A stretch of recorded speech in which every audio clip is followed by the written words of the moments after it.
Have you ever been told to count to 10 when you're upset? Yeah, me too. Usually when I was a kid and threw a fit because bedtime came too early or because my little brother got the bigger cookies, which, by the way, was a legitimate injustice that still plagues me. An adult would swoop in with this ancient wisdom. Just count to 10, honey, as if numbers had some magical, anger diffusing superpower. Spoiler alert, they don't. Numbers can't even balance my checkbook, let alone fix my rage. Hi, I'm Kate, and I've got a burning question. Why 10? Why not 5? Why not 20? Why not 87,492 if we're just picking random numbers out of thin air? Or is 10 some magical anger management number? Did the universe send down a memo that I missed? Welcome to my YouTube channel, Kate's Wandering Thoughts, where I dissect society's so-called wisdom and point out all the ridiculous nonsense that's been drilled into us since we were tiny humans who believed in Santa and thought vegetables were some kind of punishment food. Okay, fine. Let's give credit where credit is probably due. Counting to 10 is really about hitting pause before you do something spectacularly stupid. Because to be brutally honest, when we're upset, stupid decisions are our specialty. At least they're mine. That's when you send the text that ruins friendships. Fire off the email that could torpedo your career. Or slam a door so hard the neighbors start Googling anger management therapists near you. So yeah, 10 seconds is basically your personal don't be an idiot insurance policy. And it's just short enough that people might actually do it instead of ignoring it like gym memberships and dental appointments. 5 seconds? Please. That's not even enough time for anger to put on its shoes. 20 seconds? Are you kidding? Most of us can't focus on anything for 20 seconds without checking our phones. But 10 feels achievable, even when you're in the middle of an emotional meltdown. And here's the kicker. Adults need this advice more than kids do. Yeah, we laugh at this technique because, well, it sounds like something for a 5-year-old who's having a meltdown in a store. But honestly, adults are basically just oversized toddlers with credit cards, coffee addictions, and the ability to vote. We still get cranky when life doesn't go our way. We still want to throw things, only now it's laptops instead of Legos. The only difference is that instead of tantrums on the grocery store floor, we now write passive-aggressive emails or unhinged social media rants. So yeah, we need the counting trick, probably more than kids do. At least kids recover in 5 minutes and ask for snacks. But wait, there's more. Is there actually scientific backing for this seemingly ridiculous advice? I was genuinely surprised to discover that actually there is.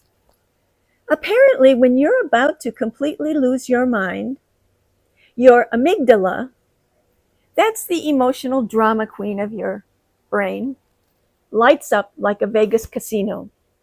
It's screaming things like, react now, yell, throw something expensive. Meanwhile, your prefrontal cortex, the so-called responsible adult in your head, is still stumbling around, looking like it just woke up, looking for its glasses, and wondering what year it is. Counting to 10 gives that prefrontal cortex those precious seconds to remember its adult function and say, hold on, let's not destroy our entire life today, okay? Also, counting apparently forces you to breathe properly, which calms your nervous system. So technically, yes, there's actual science behind this. It's not just recycled wisdom from your mom's 1970s parenting handbook. But still, science or not, it feels absolutely ridiculous in the moment.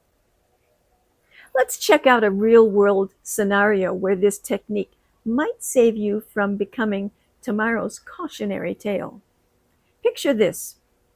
Your partner leaves their socks on the floor for the 1,000th time, not even near the hamper.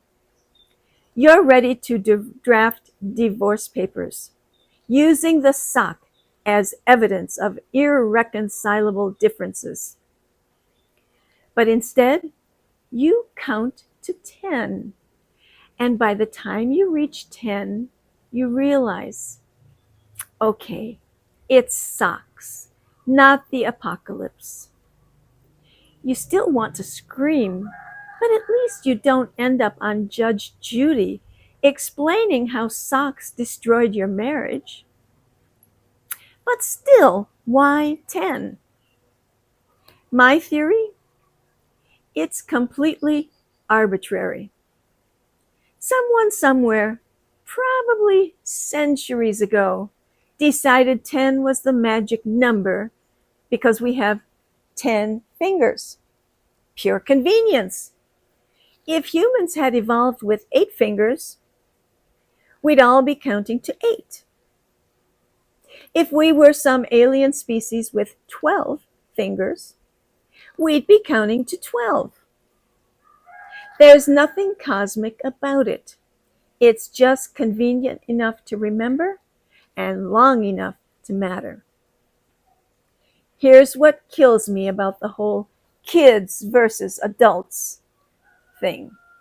Kids will actually try this technique because they think it might get them out of trouble faster. They're pragmatic little humans. Adults, we roll our eyes.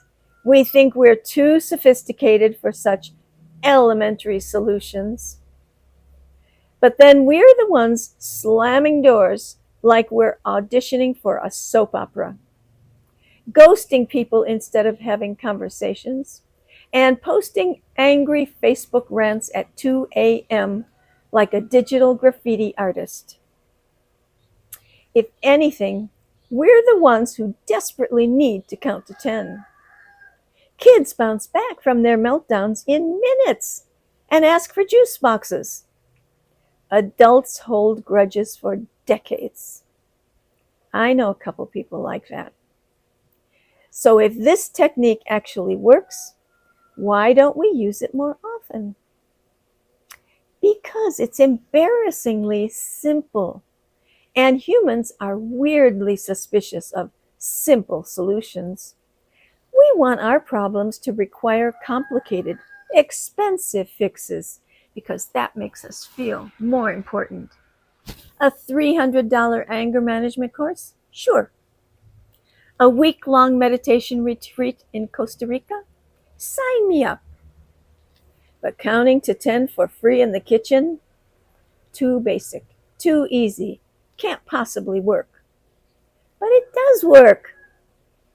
So if you get bored easily, and let's face it, most of us have the attention span of caffeinated squirrels, here are some upgraded versions of this technique. Count to 20 instead of 10. Double the pause, double the chance to avoid ruining your life. Count backwards from 10. This forces your brain to actually engage, which distracts you from planning your dramatic exit strategy. Count in another language. Nothing diffuses anger faster than realizing your high school Spanish is absolutely gone. Add deep breaths between numbers. Yeah. Bonus points if you exhale loudly enough to scare the cat. But let's be completely honest. Sometimes counting doesn't cut it.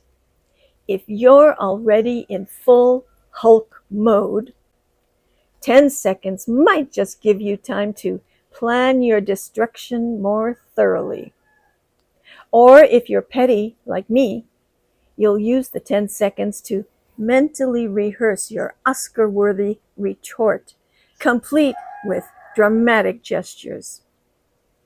But hey, at least you're not blurting out the first thing that pops into your head, which could get you arrested or divorced. But my favorite excuse for avoiding this technique, counting to 10 just feels childish. But you know what else feels childish? Throwing a tantrum because someone took the last good parking spot right in front of me. At least counting makes me look slightly more mature than someone having a meltdown in public. I once saw a man lose it in an airport at the check-in counter. Delayed flight or some kind of nightmare trilogy affected him. But instead of handling it with even a shred of dignity, he went full on toddler mode in front of about 50 strangers with phones. Everyone around him immediately recognized him as that guy. You know, the person who makes other people embarrassed to be the same species. He should have counted to 10 or 20 or maybe 1,000. If he had, none of us would have spent our flight sharing horror stories about angry airport man. So here's the truth. 10 seconds isn't very long, but it's incredibly powerful. It's the difference between sending the text you'll regret forever and deleting it like a responsible adult. Actually, I've been known to file that email in a draft folder on my Gmail account, thinking I might send it one day. But it's been there more than 2 years now. I guess it's time to delete it. And sure, remembering to count isn't always easy. When anger hits, reacting feels so good. But it's like emotional fast food. Satisfying immediately, but the regret lasts way longer than 10 seconds. So, does counting to 10 work? Yes, but only if you let it, instead of fighting it. Is 10 magical? Nope. It's just long enough to stop you from wrecking your relationships, your reputation, or your blood pressure. The real magic isn't in the counting, it's in the pause. That tiny moment where you get to choose between being the person you want to be and being the person you'll have to apologize for later. So the next time someone cuts you off in traffic, or your Wi-Fi crashes right before your big Zoom call, pause. Count 10 seconds. Then decide if unleashing the beast is really worth the cleanup afterwards, because it usually isn't. All right, now go count to 10, or don't, and suffer the consequences. Your choice, up to you. But thanks for letting me rant about the psychology of this technique. Life's still messy. People are still annoying. And you're still fabulous, even when you're counting under your breath like a slightly unhinged person. I'll see you in the next video, where I'll probably find something else to be unnecessarily worked up about. Until then, Please keep counting. Bye. See you next time.